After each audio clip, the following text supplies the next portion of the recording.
Good morning everyone. Today we shall discuss the topic eukaryotic cells. As I told you yesterday, eukaryotic cells are the cells in which nucleus is bound by a nuclear membrane. Okay, there is compartmentalization in the cytoplasm due to the presence of membrane bound organelles. Now, kingdom Protista, fungi, plantae, animalia. These four kingdoms, they belong to eukaryotes. Am I clear? But if I talk about the eukaryotic cell, suppose if I talk about the eukaryotic cell of an animal and a plant, they are not exactly similar. They are different. Now they are different in what sense? If I talk about a plant eukaryotic cell, they do have a cell wall, but in case of animals, the cell wall is absent, right? In plants, a central vacuole is present, but in case of animals, again, this central vacuole is absent. In case of eukaryotic plant cell, there is present plastid. Again, if I talk about the animals, this plastid is not present. Okay, in animal, rather centrioles are present, while these centrioles are generally absent in the plant eukaryotic cells. Okay, so this is about eukaryotic cell. That is a cell in which the nucleus is bounded by a nuclear membrane. The genetic material, it is being organized in the form of the chromosomes. Clear? Now, let us talk about the structure of a eukaryotic cell. And first part, that is the outermost layer in a eukaryotic cell. It is plasma membrane. Now, let us talk about the plasma membrane and its structure. Plasma membrane is also known as cell membrane.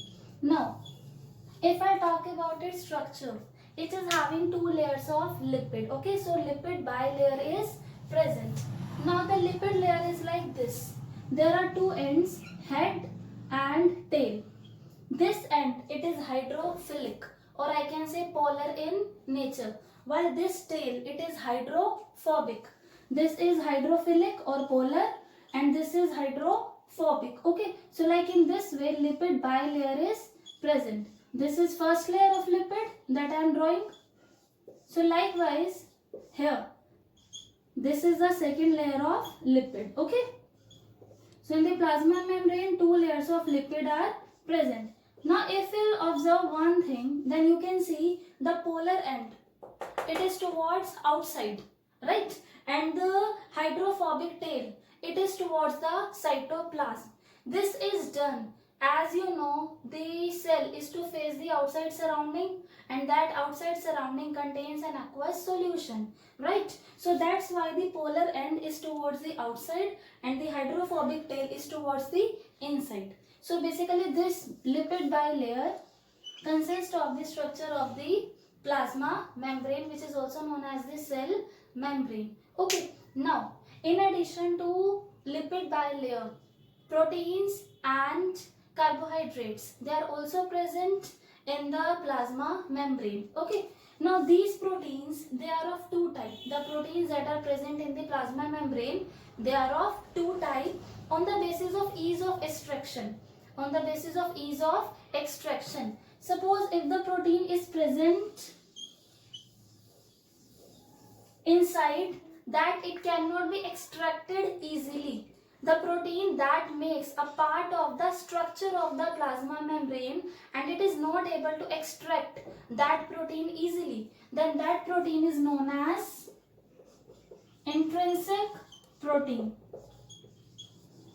or I can say integral protein. Okay, the protein that is present inside the plasma membrane that makes a part of its structure, it is known as integral protein. And there is one more type of protein that is present on the surface. This protein can be extracted easily from the plasma membrane, so it is known as peripheral protein. Am I clear?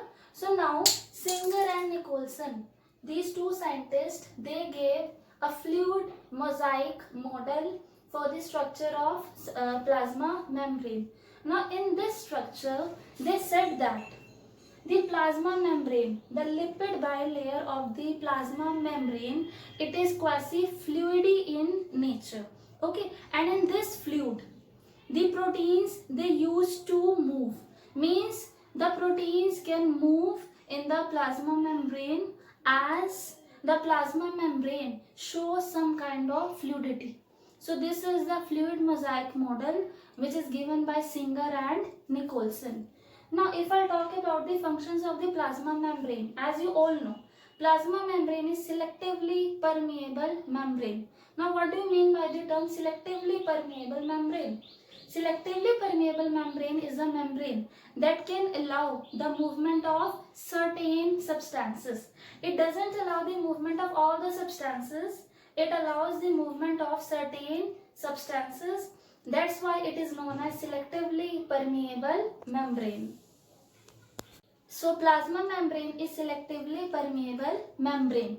Now, if the molecules want to move across this cell membrane, then two methods are there. One is active transport and second one is passive transport. Let us talk about passive transport first. Passive transport is a means of transport in which the molecules can move across the plasma membrane without the requirement of energy or without the requirement of ATP. ATP is the unit of or currency of energy. So in passive transport, molecules can move inside and outside the cell membrane without the requirement of energy. Am I clear? Now, basically diffusion is there, osmosis is there. Suppose the non-polar solutes. Non-polar means they are not having charges. The non-polar solutes, they can move across the plasma membrane along their concentration gradient, means from their higher concentration to their lower concentration without the use of any energy. This is diffusion. Same with the water molecule. Water molecule, they can also move across the plasma membrane through the concentration gradient, that is from their higher level to their lower level. Now this time it is known as osmosis, or basically I can say the movement of water from higher concentration to lower concentration is known as osmosis. Okay, again this doesn't require any kind of energy, so again this is passive transport. But there are some polar molecules that has to be obviously move in and out of the plasma membrane, but they can't move without the expenditure of energy. So here comes the next method of transport, that is active transport. Active transport is a method of transport in which the molecules can move in and out of the cell membrane with the expenditure of energy. Okay.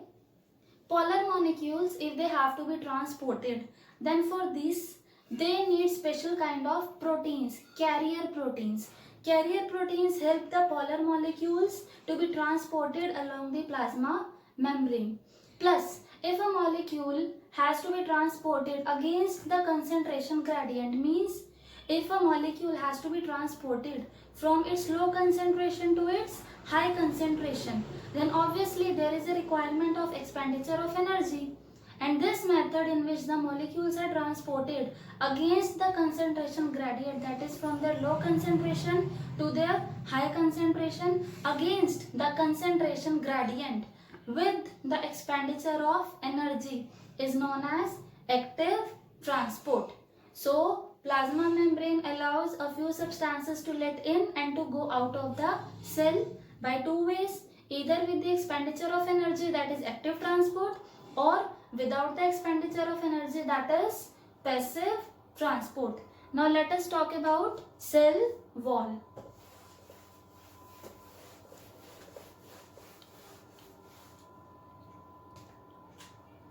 Now if I talk about the cell wall is present in case of fungi and in plants. Cell wall is absent in the animal cell. Okay. If I talk about the function of the cell wall, as you know, it provides shape to the cell. Along with providing shape to the cell, it provides mechanical strength to the cell. Okay.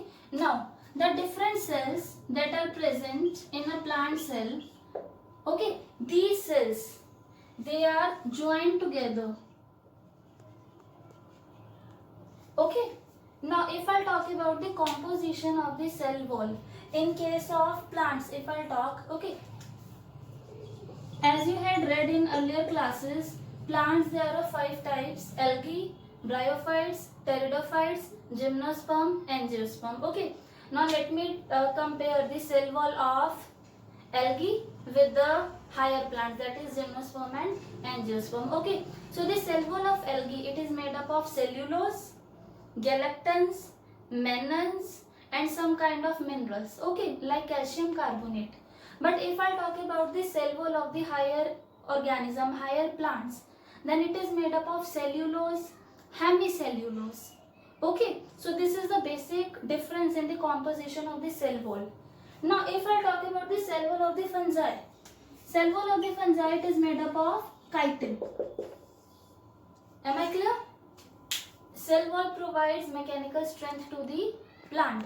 Now the different cells of the cell wall, they communicate with each other with the help of plasmodesmata. With the help of plasmodesmata. Okay, and different cells of the cell wall, they are joined, they are glued with each other. Suppose this is the first cell of cell wall, second cell, third cell. So all the cells of cell wall, they are glued together, they are stuck together, they are joined together with the help of calcium pectate. With the help of calcium pectate. Am I clear? Now let us talk about the endomembrane system. Endomembrane system, in this type we have to discuss about the organelles that are present inside the cytoplasm and they coordinate with each other. Okay, in endomembrane system we'll consider only those organelles that will coordinate with each other, like lysosomes, vacuoles, Golgi complex, and endoplasmic reticulum. In this topic we'll learn about these 4 only. The rest, that is mitochondria, plastids, they doesn't come under endomembrane system as they work independently. Okay, while in endomembrane system we'll discuss about only those organelles that work in a coordinated manner and they work together. Okay, so now firstly let us start the first topic, that is endoplasmic reticulum. So basically endoplasmic reticulum is a network of, or I can say reticulum of tubular structure, and they are present generally near the nucleus. Okay, now if I talk about endoplasmic reticulum, then they are of 2 types: rough endoplasmic reticulum and smooth endoplasmic reticulum. If you will see the outside surface of the rough endoplasmic reticulum, then they are covered by ribosomes. Okay, suppose this is the rough endoplasmic reticulum, then outside surface it is being covered by the ribosomes. Clear? That's why it is said to be rough. Clear? Now can you tell me what is the function of ribosomes? Yes, ribosomes play an important role in the synthesis of proteins. So likewise, in the similar way, rough endoplasmic reticulum, it's present near the nucleus and it plays an important role in the synthesis of proteins. Am I clear? So now the next one is smooth endoplasmic reticulum. As the name suggests, it is smooth. Means the surface of the smooth endoplasmic reticulum, it doesn't contain any kind of ribosome, it is totally smooth. And smooth endoplasmic reticulum, it helps in the formation of lipids. Clear? Now the next endomembrane organelle is Golgi. Okay, now there was a scientist named Camillo Golgi. He discovered, basically he firstly saw Golgi apparatus. Okay, this study and the first of all the invention of electron microscope makes the scientist, you can say, possible to see such type of structure. First of all, Camillo Golgi, he observed the darkly stained structure near the nucleus. Okay, he didn't call it as Golgi apparatus. He just saw a darkly stained structure near the nucleus, and later on another scientist just named that darkly stained structure as Golgi on the basis of that particular scientist. Am I clear? Now If I talk about the structure of Golgi, then again it is a tubular structure having two faces or two ends. One is cis end or the convex side, and second is trans end, that is the concave side. Okay. Now Golgi apparatus, it is found near the nucleus, or basically I can say near the endoplasmic reticulum. Now if I talk about the function of the Golgi apparatus, then its main function is modification and packaging. It modifies the substances and in packages the substances. Okay. Now why is Golgi present near the endoplasmic reticulum? As I told you, like rough endoplasmic reticulum, it helps in the synthesis of proteins. So what does happen actually from the endoplasmic reticulum? The synthesized materials, they firstly fuses with the cis end of the Golgi apparatus, and then they are modified, they are packaged inside the Golgi apparatus, and then from the trans end they are released. Am I clear? So now the next organelle is lysosomes. As you had read about it in class 10th also, lysosomes, these are known as the suicidal bags of the cell. These are membrane bound organelles having hydrolytic enzymes. Okay, it is having various type of enzymes. These enzymes, they help in the digestion of carbohydrates, fats, proteins, nucleic acids.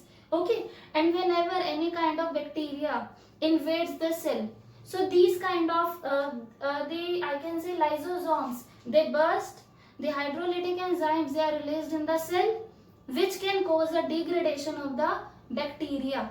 That's why lysosomes are known as suicidal bags of the cell, as they burst themselves so that the cell may remain alive, so that the bacteria will not be able to cause disease to the cell. Am I clear? Now the next endomembrane organelle is vacuole. Vacuole is membrane bound empty space. Okay, in that space water is present, sap is present, other kind of waste products of the cell is present. And if I talk about the plant cell, about 90% of the space of the plant cell, it is in the form of a vacuole only. Okay, suppose if this is a plant cell, here is the cell wall, and inside here is the plasma membrane. Then inside, if you will see in the inside structure of the plant cell, then 90% of the cell, it is being occupied by the vacuole, like this. Am I clear? Now the outer boundary of the vacuole, it is known as tonoplast. Outer boundary, outer membrane of the vacuole is known as tonoplast. Am I clear? Okay, now let us talk about another organelle, that is mitochondria.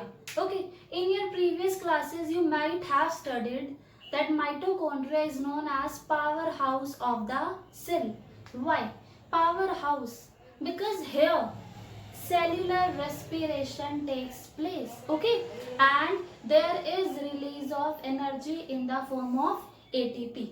Okay, now if I talk about the structure of mitochondria, mitochondria is having two layers. Okay, it is double membranous bound cell organelle.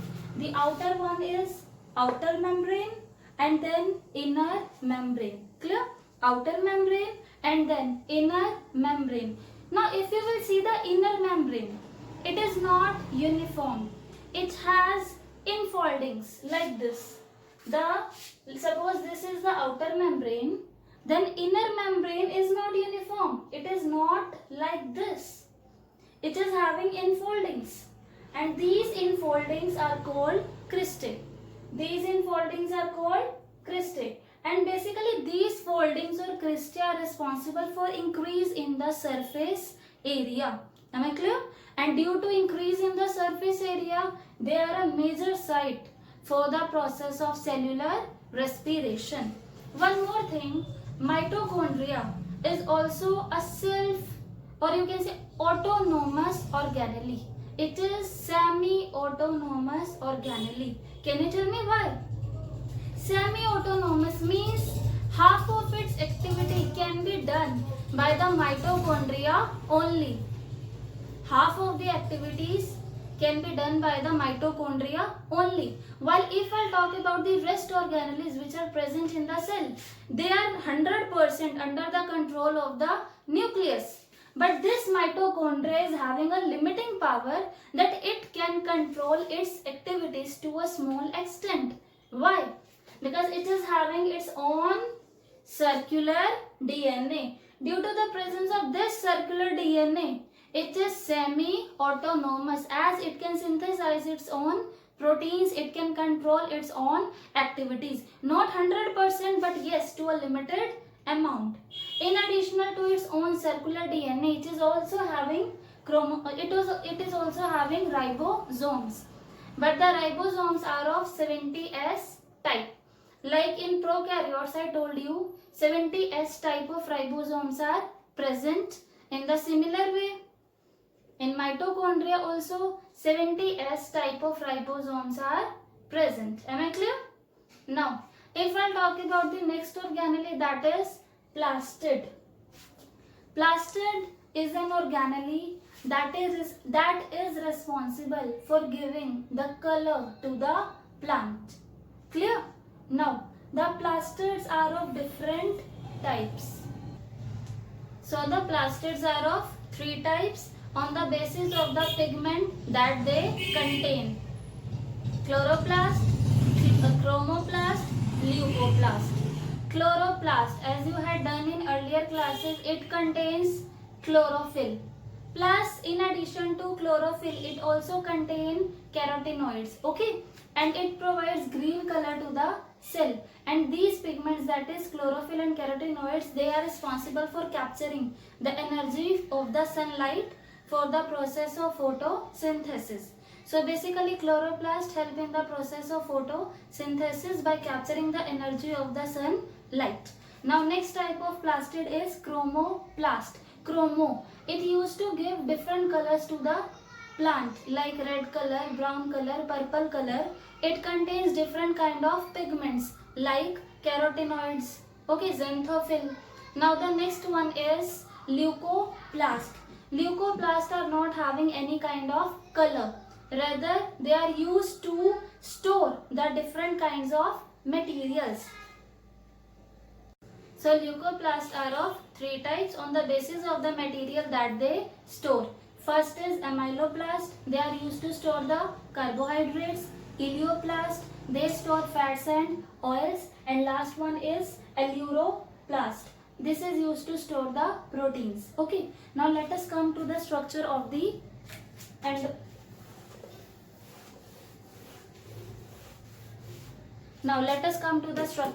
plastids. Okay,